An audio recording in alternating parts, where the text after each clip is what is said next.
Well, with 30 new deaths and 2,500 new COVID cases here in Kentucky, doctors are urging people to still get the vaccines, especially with concerns about the new Omicron variant. Tonight, WHS 11 team's Tom Lally has an update from Louisville hospitals and a new nighttime effort to get people vaccinated. Tom? Doug, ICU bed capacity in our region is at about 90% tonight. That's according to state data.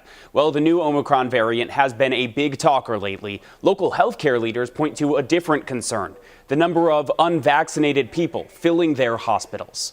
Tonight in West Louisville, I want to be here for my grandkids. Residents are getting their boosters and first shots of the COVID-19 vaccine, along with thousands of dollars in gift cards and a free concert, all organized by Volunteers of America, looking to bridge the vaccination gap for African Americans. Unfortunately, we do have a history of distrust in the African American community, and rightfully so.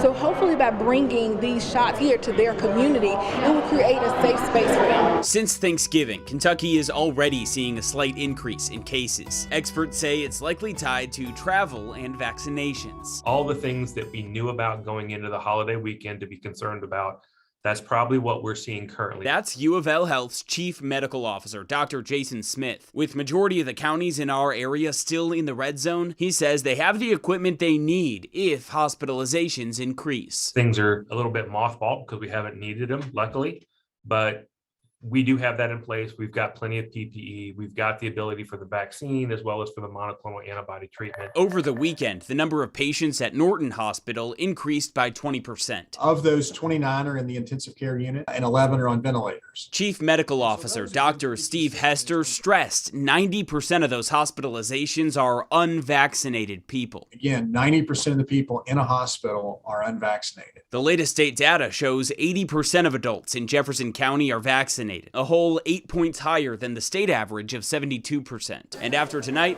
even more people will be immunized. My mother always said, it's better to be safe than sorry, and that's where I'm at.